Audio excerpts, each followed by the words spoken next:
ইন্নালিল্লাহ।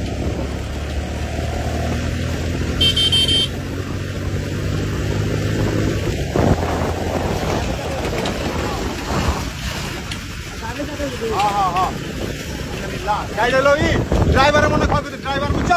মনে গেছে কিরকম পিছিয়ে তাহলে গাড়ি ব্রেক করে লাগে অর্থাৎ আর ব্রেক করছিল না বলো তো এখন ড্রাইভার নাই কা ইচ্ছা দিকে তুই মাইর খেতে না তুই মাইর খেতে এদিকে এখন হলো পুরো রাইট কে গেছে ঠিক আছে আর ব্রেক করতে গাড়ি যাবে তুই কোনো গাড়ি জমা লেতো না ড্রাইভার আছে ব্রেক করতে বলা হয়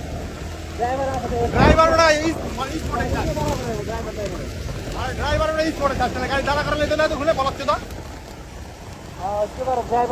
ড্রাইভার মরে গেছে বলো আমি দেখাচ্ছি কি প্রাইভেট কাটার না চন্দ্র গাড়ি খাই দিয়ে গেল গা পরে এটা রিভার মারতে মারতে যাচ্ছে না প্রাইভেট কার জানে প্রাইভেট কার শেষ শেষ হয়ে গেছে তাহলে দেখুন না প্রাইভেট কার টাইম নেই বাড়ি গিয়ে পড়ে হ্যাঁ মানুষের উপরে বললো সব না জাতি সামনে মানুষের উপরে বললো সব গাড়িটা যেতেছে রে এটা দেব না প্রাইভেট কারটা দেব না